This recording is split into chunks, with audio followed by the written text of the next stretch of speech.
오늘이 이제 갈라디아서 이 말씀 강의 마지막 시간이 됩니다. 이 갈라디아서의 결국 주제는 예수님의 십자가입니다. 그러니까 예수 그리스도 그 십자가 이외에는 결코 내게 자랑할 것이 없다. 그러면서 예수 그리스도의 이 십자가를 통해서 우리가 구원을 얻고 또 의롭게 된다라고 하는 것을 이제 결론적으로 선언하지요. 이 갈라디아서가 쓰여진 중요한 이유가 이 자랑스러운 예수 그리스도의 십자가의 그 풍성한 은혜를 뭔가 좀 부족한 것으로 취급해버린 율법주의자들. 사실 그들은 율법을 지키고 할례를 행함으로 구원을 받는다라고 하는 것은 예수님을 믿는다는 것을 부인하지 않는다고 스스로들 그랬지만 사실에 있어서는 예수님의 십자가 구속의 은혜를 결핍되게 보는, 무엇인가 부족한 것이 있다고 생각하는, 그래서 사실상은 예수님의 십자가 구속의 은혜를 인정하지 않는 믿음의 결여가 되는 것입니다. 자, 바로 이런 율법주의자들에 의해서 신앙이 흔들리게 된 갈라디아 지역의 교인들을 바로 세우기 위해서 이 갈라디아서를 쓴 거지요. 그들이 신앙의 위기까지 내몰릴 정도로 엄청난 어떤 사건을 일으켰던 이 장본인들, 이들이 대단한 사람으로 생각을 할 수 있었겠지만 오늘 결론적으로는 성령 하나님께서는 사도 바울을 통해서 너희들의 신앙의 큰 고민에 빠지게 만든 그들이 결코 대단한 사람들이 아니었다라고 하는 것을 말씀하고 있어요. 호랑이인 줄 알았는데 다가갔더니 종이 호랑이인 것처럼 뭔가 있어 보이는 대단한 사람들인 줄 알았더니 알고 보니까 정말 형편없는 사람들이었다라고 하는 것을 오늘 성경은 말씀해 주고 있습니다. 그들에 대하여 이렇게 성경은 규정합니다, 여러분. 12절 말씀을 우리 한번 읽어볼까요? 12절 시작. 무릇 육체의 모양을 내려하는 자들이 억지로 너희에게 할례를 받게 함은 그들이 그리스도의 십자가로 말미암아 박해를 면하려 함뿐이라. 이들을 무엇이라고 표현했느냐 하면 육체의 모양을 내려 하는 자들. 육체의 모양을 낸다라고 하는 것은 외관상 좋게 보이려고 꾸미는 거죠. 이 육체의 모양을 내려 하는 사람들의 그 직접적인 대상은 할례를 받아야 구원을 얻는다라고 말하던 바로 그들입니다. 그런데 이 사람들을 성경은 육체의 모양을 내려 하는 자들이라고. 하나님은 중심을 보시지요. 사람은 겉에 속을 수밖에 없어요. 그래서 육체의 모양을 낸다라고 하는 것은 결국은 사람의 눈을 의식해서 신앙생활을 하는 자들을 말하는 거죠. 성경은 이런 행태를 보통 외식이라고 표현합니다. 사람의 눈을 의식하는 거예요. 예배도 기도도 모든 봉사도 구제하는 선한 일들도 말씀 때문도 아니고 하나님 때문도 아니고 깊은 곳에 들어가면 사람을 의식해서 사람으로부터 칭찬받고 사람으로부터 대단하다라고 그렇게 뭔가 있는 사람처럼 보이기 위해서 하는 일이죠. 실제로 이 율법주의자들이 왜 일어난 것 같습니까, 여러분? 사도 바울과 사도들에 의해서 복음이 선포됩니다. 곳곳에 교회가 세워집니다. 수많은 사람들이 예수님 믿게 되고 구원의 감격 속에 빠져 있습니다. 처음에는 이들도 사도들이 전하는 복음을 듣고 예수님을 믿는 것으로 출발을 했지요. 그런데 조금 있어 보니까 그 교회라고 하는 곳에서 무엇인가 있어 보이는 사람이 되기를 원하는 거예요. 사도들이 전하는 그 복음에 대해서 딴지를 걸어본다는 것, 얼마나 사람들에게 주목받는 일인지 아십니까?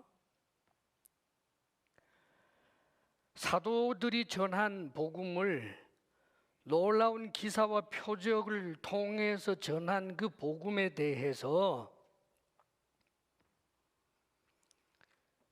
신앙생활을 하면서 보니까 바울이 전한 복음이, 사도들이 전한 복음이 뭔가 좀 문제가 있다. 예수를 믿기만 하면 구원을 얻는다라고 하는 것은 성경 전체를 관통해서 볼 때 그건 틀린 이야기다. 적어도 하나님의 백성이 되려면 하나님께서 아브라함에게 할례를 받으라고 말씀하셨고 그것을 하나님이 폐기한 적도 없는데 하나님의 백성이 되려면 최소한 할례를 받는 것부터 시작해야 되는 것이잖아. 그리고 모세를 통하여 주신 그 말씀들을 지켜야 구원을 받는 거지 않는가. 이렇게 논쟁을 일으키고 문제를 제기하게 될 때 놀랍게도 여러분 그런 사람이 꽤 뭔가 있어 보인다고요. 와, 저 사람 성경 많이 아네. 와, 저분은 대단하다. 이걸 즐겨요. 율법주의의 진정한 출발점이 거기 있다고요. 구원에 대한 고민이 아니었어요, 여러분. 이것은 오늘날도 마찬가지입니다. 예수 그리스도 십자가 구속의 은혜에 대한 것에 대한 확실하고도 분명한 믿음이 없고 흔들리게 되면 우리 속에 이런 외식이 들고 일어나요. 그래서 예수님께서도 주의하라고 이런 말씀을 하십니다. 마태복음 6장 1절에 사람에게 보이려고 그들 앞에서 너희 의를 행하지 않도록 주의하라. 구제할 때 제발 나팔 좀 불지 마라. 사랑하는 여러분, 선한 일을 하고 의롭게 행한다는 것이 얼마나 아름다운 일이에요. 그런데 그 동기가 사람의 시선, 사람이 저분 대단한 분이야, 훌륭한 분이야 하는 여기에 마음이 빼앗겨서 하는 이런 의라면 그건 의가 될 수도 없다는 뜻이에요, 여러분. 마태복음 6장 5절에도 너희는 기도할 때 외식하는 자와 같이 하지 말라. 그들은 사람에게 보이려고 회당과 큰 거리 어귀에 서서 기도하기를 좋아하느니라. 이 유대 사회는 그 사회 전체가 종교 사회예요. 하나님을 굉장히 경외하는 사람이고 아주 신앙적으로 투철한 사람이라고 하면 사회에서도 인정을 받는다는 말이죠. 그렇기 때문에 기도를 해도 기도 많이 하는 사람, 사람이 들으라고 하는 기도, 멋진 기도, 훌륭한 기도, 이것이 동기가 돼서 기도하는 것, 이걸 외식이라고. 이렇게 하지 말라. 그들은 자기 상을 이미 받았다라고 말씀을 하시고 금식에 대해서도 말씀을 하셨어요. 금식할 때에 외식하는 자들과 같이 슬픈 기색을 보이지 말라. 그들은 금식하는 것을 사람에게 보이려고 얼굴을 흉하게 하느니라. 금식을 하는데 이 금식을 사람들이, 교회 공동체가 좀 알아줘야 되지 않겠어요? 그래도 좀 금식하면 아주 형편없는 몰골을 하고 슬픈 기색을 띠고 이번에 또 금식하세요? 놀랍다. 어떻게 금식을 해요? 1년에 몇 번은 합니다.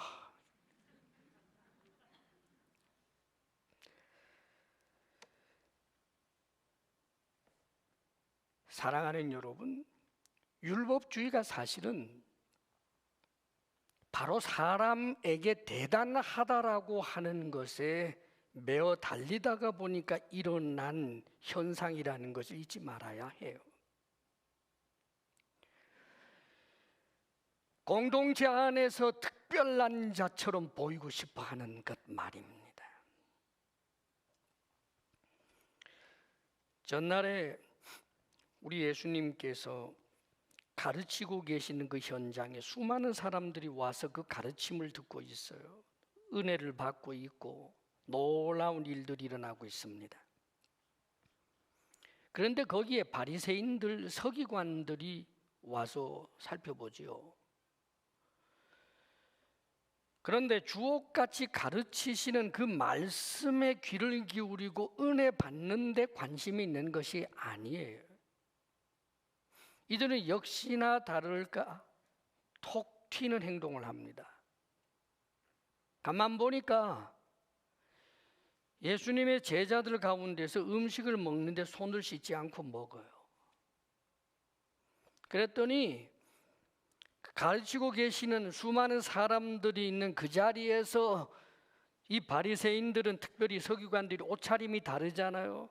그래서 사람들의 주목을 받으면서 예수님 앞에 다가가서 선생님의 제자들은 어떻게 장로들의 전통을 지키지 않고 부정하게도 손을 씻지도 않은 채 음식을 먹습니까? 사람들이 쫙 주목해요. 이걸 즐겨요.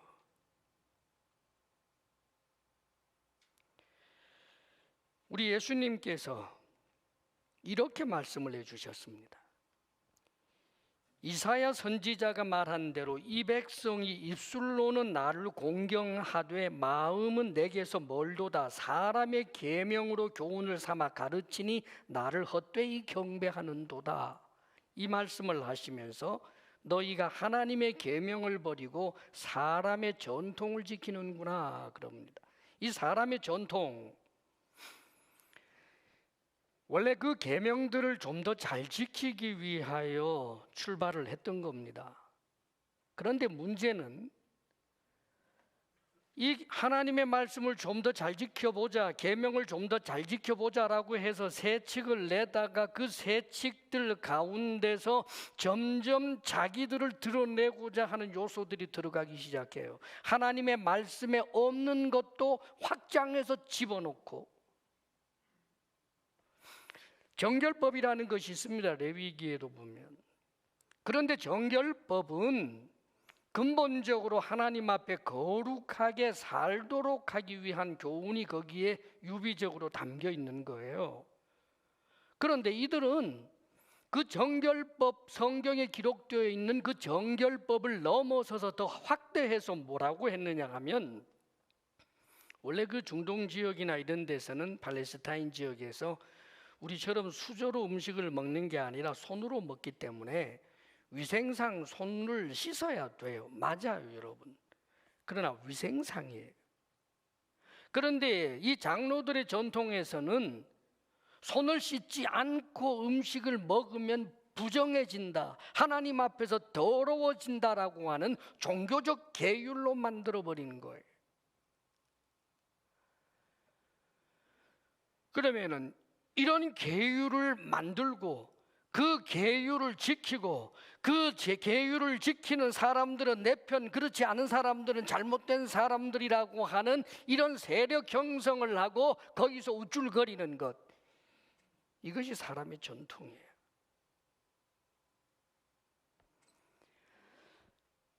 사실 이런 일들이 여러 번 있지요.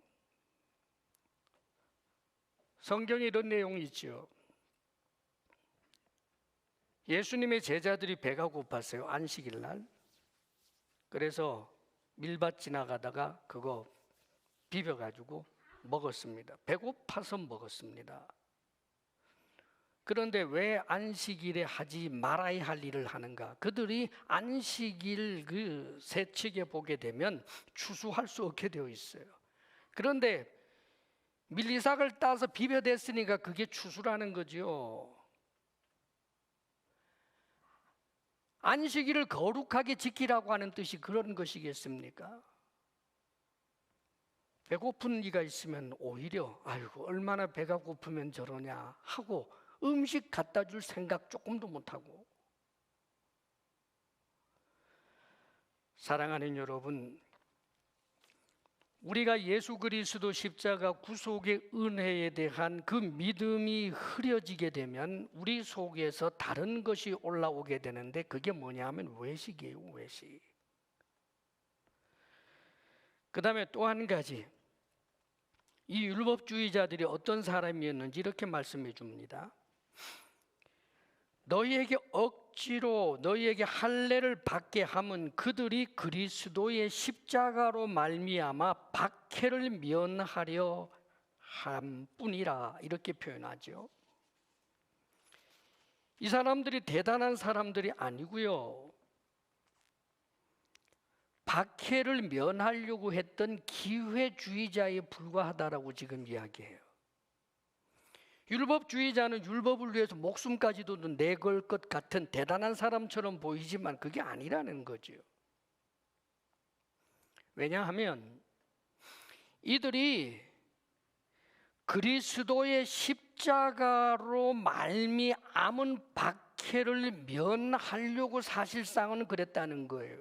예수님의 십자가는 유대인들에게는 거리끼는 것이었습니다. 그리고 헬라인들에게는 미련한 것으로 보였어요. 유대인들은 십자가에 못 박히신 예수님이 우리의 그리스도고 그 예수님을 통하여 우리의 죄사함을 받는다라고 하는 것은 그들이 견디지 못할 정도로 아주 거리끼는 것이었단 말입니다. 그래서 예수님의 십자가 사건이 우리의 죄를 위한, 대속을 위한 하나님의 사랑이고 은혜라고 말하는 이 복음이 증거되는 현장에서 유대인들은 얼마나 엄청난 박해를 했는지 몰라요.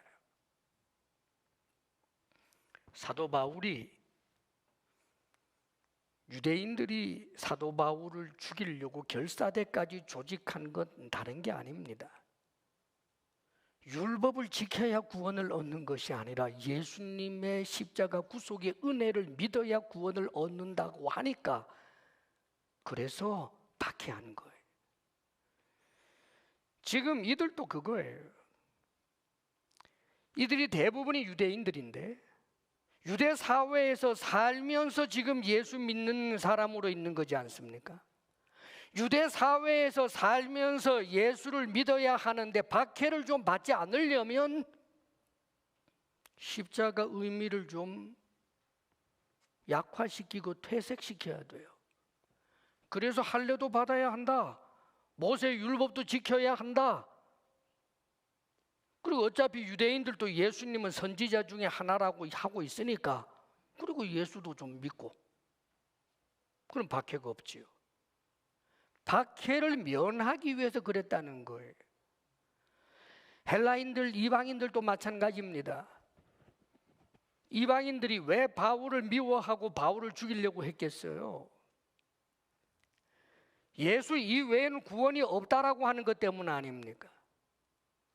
그들이 어마어마한 신전을 짓고 우상을 만들어 놓고 조상 대대로 섬겨왔던 자신들의 신이 있는데 예수를 믿지 아니하면 전부 지옥 간다라고 하니까 그래서 박해하는 거 아니에요. 그런데 여러분, 이 율법주의는 예수님의 십자가 구속의 은혜를 좀 약화시키면서 결국은 착한 일, 선한 일 많이 하면 구원받아. 그래서 세상 종교와 손 잡을 수 있는 그런 여지를 만들어 놓는단 말이에요. 오늘날도 마찬가지입니다, 여러분. 예수 그리스도 십자가 구속의 은혜를 굳게 붙들지 못하게 되면 극단적인 그런 율법주의나 혹은 극단적인 진보주의나 이런 것 왔다 갔다 해요. 그 세상에서의 시각이 어떠하느냐에 따라서 이런 옷도 입었다가 저런 옷도 입었다가 예수님의 십자가 사건을 다른 의미로 채색하고 덧칠하고 변개시키는 일들이 얼마나 많은지 몰라요.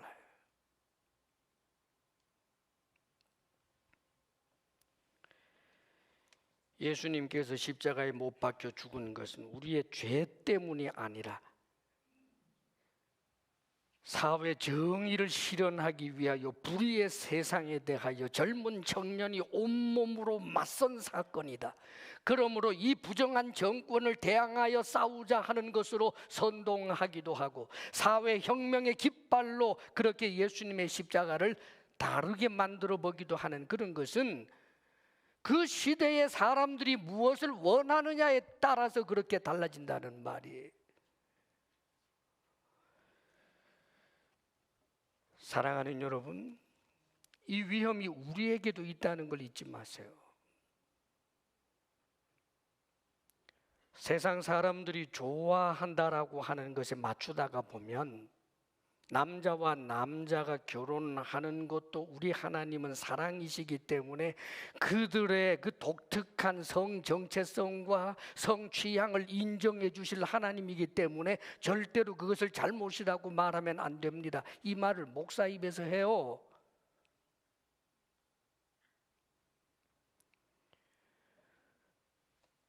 세상에서 원하면 십자가 의미도 비틀고 하나님의 말씀도 삭제하고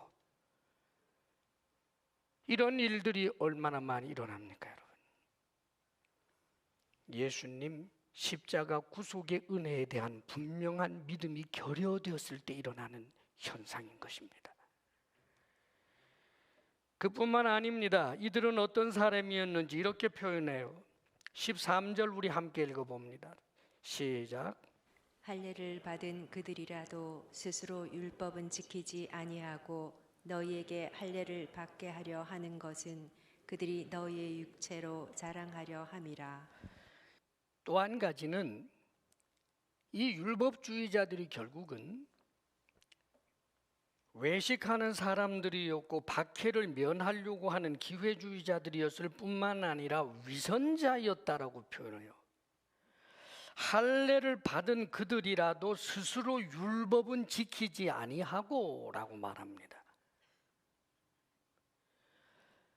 할례를 받아야 하고 모세의 율법을 철저히 지켜야 구원을 얻는다라고 말하는 이들이 사실상은 율법의 열심 때문이 아니었다는 말이에요.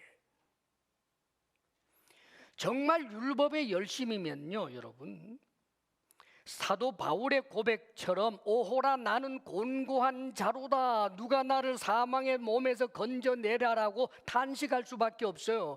율법의 열심을 가지고 정말 율법을 철저하게 지켜보려고 하면 저 율법이 얼마나 내가 지킬 수 없는 자신의 죄됨을 깊이 통감할 수밖에 없는, 율법을 가지고 비추어 보게 되면 자신의 죄가 계속해서 드러날 수밖에 없는 것이 율법인데, 그런데 이 사람들이 할례를 받아야 되고 율법을 지킴으로 구원을 받는다라고 말하면서 정말 자기 자신들이 율법을 지킨 것처럼 하는 것은 위선이라고 지금 이야기한다는 말입니다. 대놓고 하는 위선이 있죠. 겉과 속이 다르게 완전히 그렇게 하는 위선도 있겠지만 대체로 율법주의자들이 무서운 것은요, 자신들이 정말 율법을 지켰다라고 하는 그런 헛된 믿음, 거짓 믿음을 가지고 있어요. 스스로를 속여요, 여러분. 여러 가지 규칙들, 세칙들을 만들어 놓고 그것을 지켰으면 율법을 지켰대요. 그러나 이것은 여러분 율법 지킨 게 아닙니다. 못 지켰어요. 근데 지킨 것으로 스스로 자기를 속이는 일을 끊임없이 한다고요. 그 단적인 예가 주님 앞에 어떤 젊은 관원이 나오지 않습니까? 선한 선생님, 내가 어떻게 해야 영생을 얻겠습니까? 라고 하늘나라에 갈 수 있겠느냐라고 물을 때 예수님께서 네가 계명을 지켰느냐? 그 계명을 지켜라. 살인하지 말아라, 간음하지 말아라, 도둑질하지 말아라, 이웃의 것을 탐내지 말아라, 이웃을 네 몸처럼 사랑해라. 이 계명을 지켜라. 선생님, 저는 어릴 때부터 그 계명을 다 지켜왔습니다. 지켰대요. 그래서 주님께서 네 재산을 팔아서 가난한 사람들에게 나누어 주고 나를 따라오너라. 거짓말인 거 금방 드러났잖아요. 이웃을 내 몸처럼 사랑하라. 어릴 때부터 지켰나이다. 살인하지 말라. 어릴 때부터 지켰나이다. 미워하지 않은 적, 한 번도 남을 미워하지 않은 적이 있느냐 말이에요. 남의 것을 탐내지 않은 적이 정말 한 번도 없느냐 말이에요. 그런데 무서운 것은 못 지켰으면서도 지킨 줄 알아요. 하나님 앞에서는 위선이고 자기 자신은 자신이 위선자인 줄도 몰라요. 예수 그리스도 십자가 구속의 은혜에 대한 믿음이 견고하지 못하면 하나님은 너 위선자야 하는데 자신은 위선자인 줄도 몰라요. 그리고 자신을 속이고 세상을 속이면서 자신에게는 구원이 완전한 것처럼 그렇게 하고 살아간다는 말입니다. 그러므로 사랑하는 여러분, 오늘 이 갈라디아서 결론적으로 우리에게 말씀해 주는 것이 무엇입니까? 십자가를 자랑하라는 거예요, 여러분. 14절 말씀을 우리 같이 한번 읽어보겠습니다. 시작. 그러나 내게는 우리 주 예수 그리스도의 십자가 외에 결코 자랑할 것이 없으니 그리스도로 말미암아 세상이 나를 대하여 십자가에 못 박히고 내가 또한 세상을 대하여 그러하니라. 그러나 내게는 그럽니다. 저들은 육체로 그걸 자랑거리로 삼고 남에게 할례를 받게 함으로 인해서 그 사람들이 할례를 받고 뭐 율법을 지켜야 살아야 구원받는다 전전긍긍하면서 자신들의 수하에 놓고 자신의 세력 안에다가 집어넣는 것을 그것을 으쓱거리면서 살아가고 있는 이런 이들이란 말이에요. 그런데 사도 바울은 그런 게 내 자랑거리가 아니라는 거예요. 바울은 우리 주 예수 그리스도의 십자가 외에 결코 자랑할 것이 없다라고 말합니다. 바울을 여러분 세속적으로 세상적으로 볼 때 그에게 자랑거리가 없었을까? 아닙니다, 여러분. 그는 태어날 때부터 로마 시민권자였어요. 로마가 지배하던 시절에 태어나면서부터 로마 시민권을 가지고 있다? 굉장한 거예요. 그런 집안의 사람입니다. 그뿐만 아니라 그는 율법에 대해서도 아주 전통했고 가말리엘이라고 하는 그 당시에 율법학자로서는 최고로 손꼽는 그 랍비에게서 공부를 한 사람, 바리새인 중에 바리새인, 율법학자 중에 율법학자, 그가 바울 아닙니까, 여러분?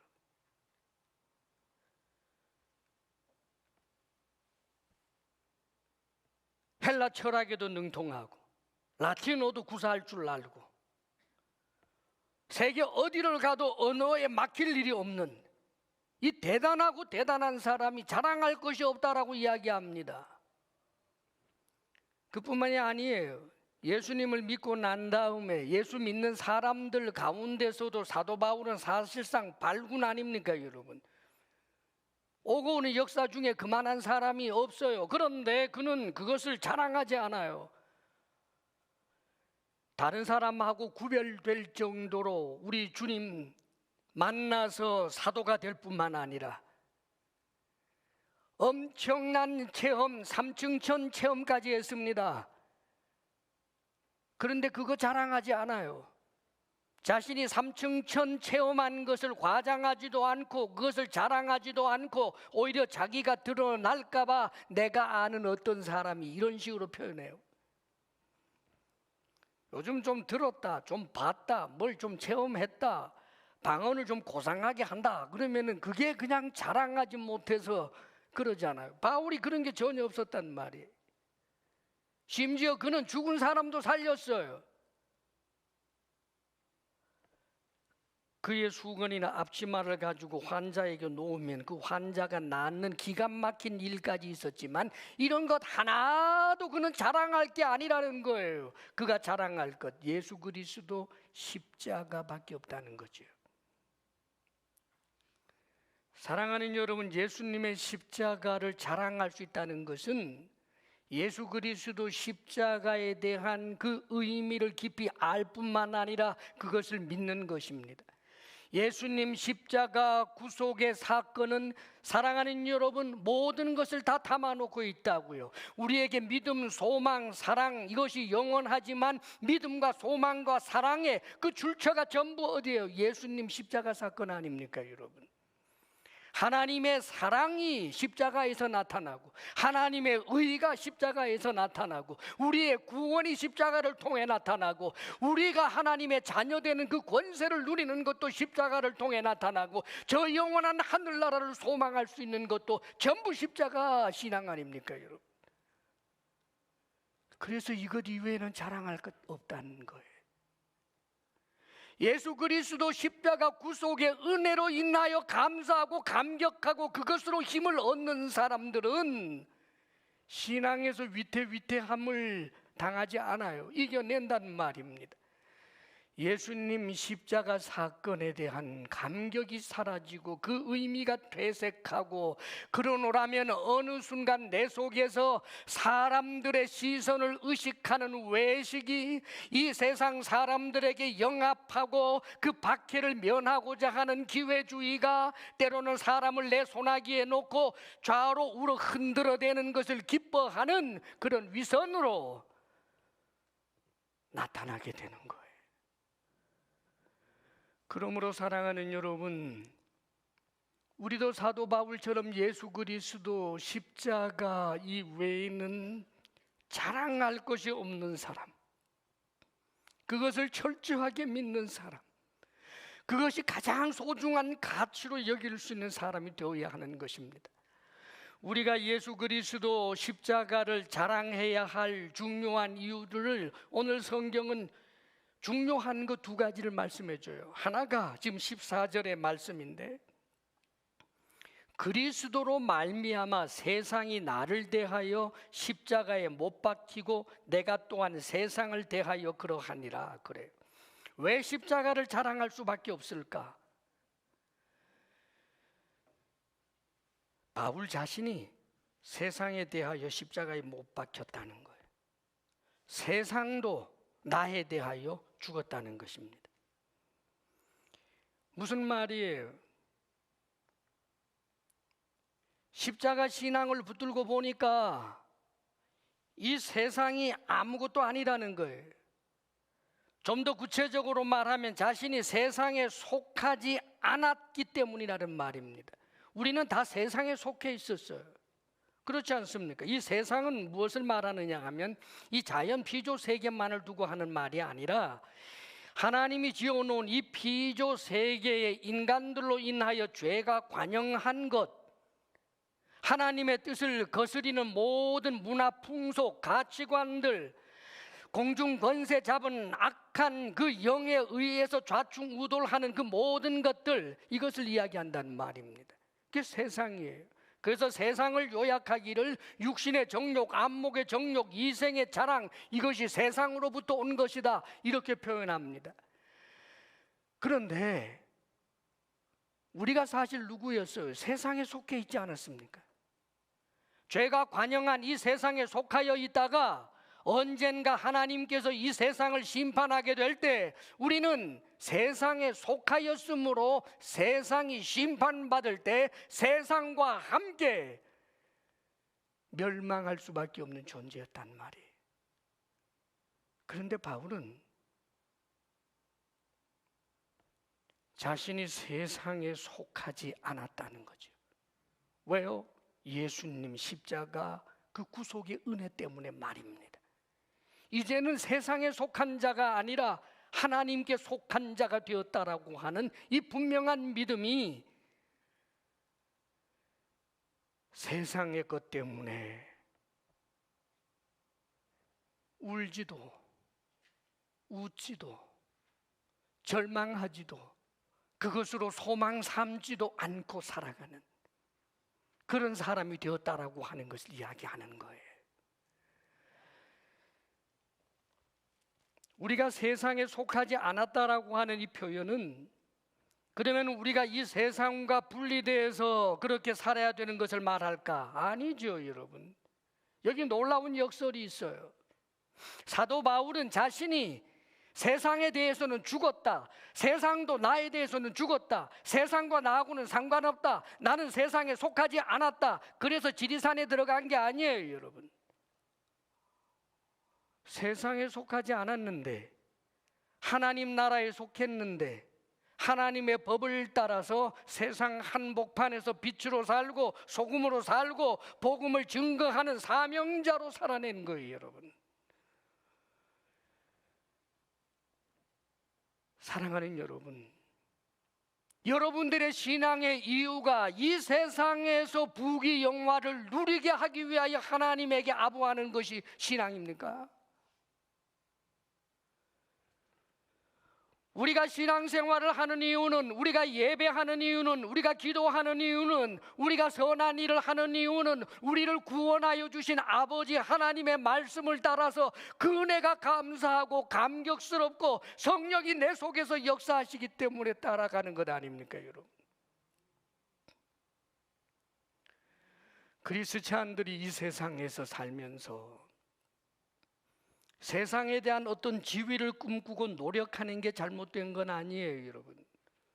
의사가 되고자 공부할 수도 있고 정치인이 되고자 공부할 수도 있고 좋은 기업가가 되기 위해서 열심히 그렇게 노력할 수 있습니다. 그러나 여러분, 다른 게 있어요. 그게 우리의 삶의 목표가 아니라고요. 돈을 벌고자 했는데 어떻게 하면 좋아요? 별로 못 벌 수 있어요. 하나님의 말씀을 따라 정직하게 일했는데 그런데 말씀과 상관없는 세상 사람 온갖 악한 짓을 하면서도 어마어마한 부를 이루고 10의 1조를 정직하게 하고 하나님의 말씀을 따라 하나님 앞에 드리고 이웃에게 나누고 그랬는데도 그저 먹고 살 정도지 큰 부를 주지 않는 일들도 얼마든지 있어요. 그렇다면 지금까지 하나님의 말씀을 따라 행했던 것이 전부 헛것이네 하고 덮어버리겠습니까? 우리의 목적이 이 세상에서 돈 많이 갖는 것, 그게 신앙의 이유였느냐고요? 그럴 수 없지 않습니까, 여러분?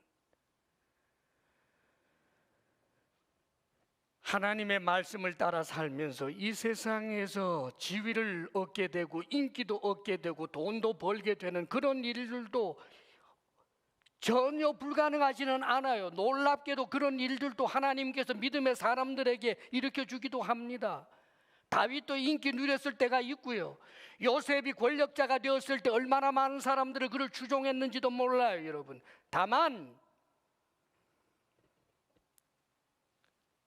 그런 속에서 권력이든 인기든 돈이든 그것 자체가 목적이 된다든지 그것 자체를 가장 소중하게 여겼던 하나님의 사람은 하나도 없다는 것입니다.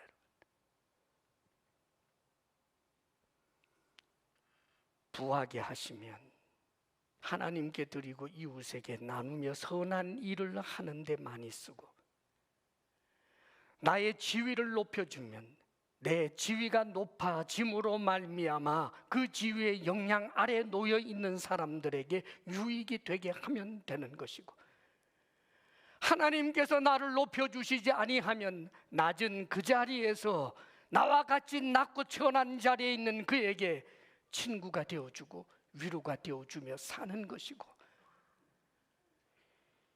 이 땅에 살며 또 하든지 하나님의 말씀을 따라 살게 되는 것, 그것이 세상에 대하여 죽은 자의 삶의 모습 아니겠습니까, 여러분? 세상에 대해서는 죽었지만 하나님에 대해서는 살았고 하나님의 나라에서는 살아있는 그런 사람, 얼마나 멋진 그리스도 아닙니까, 여러분? 그리고 15절 말씀 함께 우리 읽어봅니다. 15절 다 같이 시작. 할례나 무할례가 아무것도 아니로되 오직 새로 지으심을 받는 것만이 중요하니라. 중요한 게 뭐냐는 말이죠. 새로 지으심을 받는 것. 할례 무할례 그게 아무것도 아니라고 이야기합니다. 할례를 받아야 구원을 얻는다라고 하는 것도 잘못이지만 반드시 할례를 받지 않아야 한다라고 주장할 필요도 없다는 말이에요. 그런 것은 아무것도 아니라는 말이죠. 그럼 뭐가 중요한가? 새로 지으심을 받는 거예요. 새로운 피조물, 어떻게 우리가 새롭게 지으심을 받을 수가 있습니까?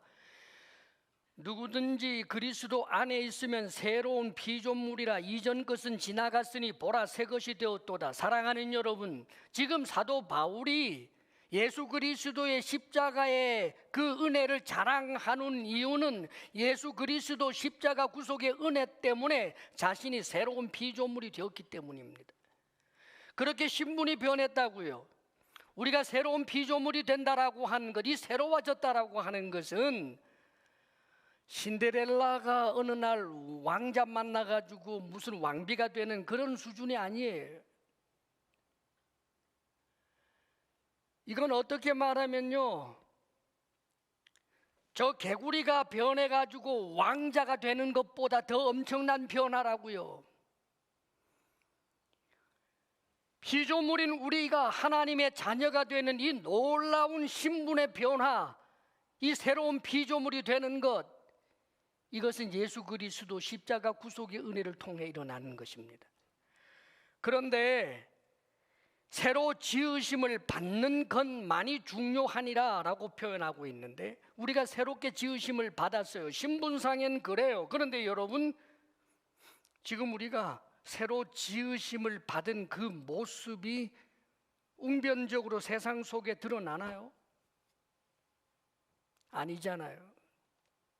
늙고 병들고 힘들고 얼마나 어려운 게 많아요. 그런데 사랑하는 여러분, 이 새로운 피조물의 이 모습이 웅변적으로 온 우주 가운데 드러나게 될 그날이 온다는 말입니다. 그게 중요하다고요.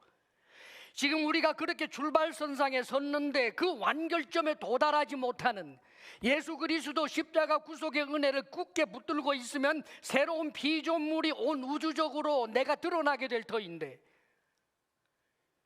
그 십자가 구속의 은혜를 하찮게 여기고 대수롭지 않게 여기고 그것보다가 내가 이 사업을 통해서 대박 터뜨리는 게 더 중요하고 그렇게 사노라면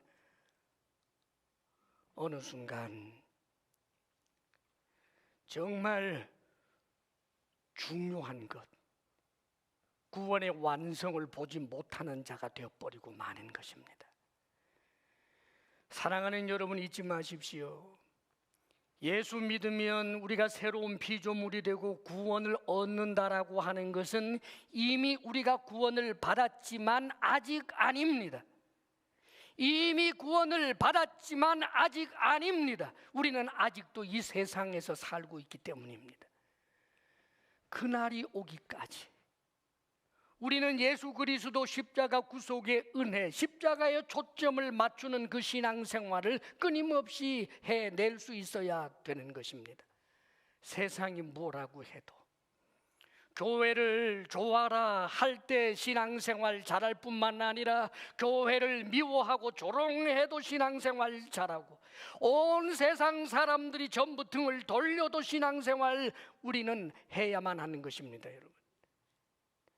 그것만이 중요하기 때문에 그래요. 뭐가 중요합니까? 아들, 딸 결혼하는 거예요. 뭐가 중요합니까? 돈 버는 거예요. 뭐가 중요합니까? 직장 취업하는 거예요. 정말 그것밖에 없습니까? 정말 중요한 것은 새로 지으심을 받은 내가 언젠가 온 우주적으로 드러나는 구원의 완성입니다, 여러분. 그러므로 사랑하는 여러분, 아무리 힘들고 어려워도 예수 그리스도 십자가를 자랑하면서 살아야 합니다. 십자가를 자랑하면서 사는 사람에게는 예수의 흔적이 항상 남게 되어 있어요. 예수의 흔적 말입니다. 17절에 이렇게 말하잖아요. 이후로는 누구든지 나를 괴롭게 하지 말라. 내가 내 몸에 예수의 흔적을 지니고 있노라. 예수님 십자가 신앙 그거 붙들고 살면 예수의 흔적이 몸에 남아요. 삶의 스토리가 남는다고요. 하나님 앞에 서게 되었을 때 돌아보니 탐욕 때문에 누구와 싸웠던 그런 흔적만 남아있고 원망하고 불평하고 핥히고 쥐어뜯는 것만 내 몸에 남았다. 그것보다 불행한 게 어디 있겠습니까, 여러분? 예수님 때문에 모욕을 당해보았던 흔적, 복음을 전하느라고 땀을 흘렸던 흔적, 예수님 때문에 눈앞에 이익이 아니라 손해를 보더라도 말씀을 따랐던 그 흔적, 그런 흔적들이 남게 되었을 때 우리는 이 구원의 완성의 날 하나님께로부터 면류관을 얻고 큰 칭찬을 받는 사람이 되는 것입니다.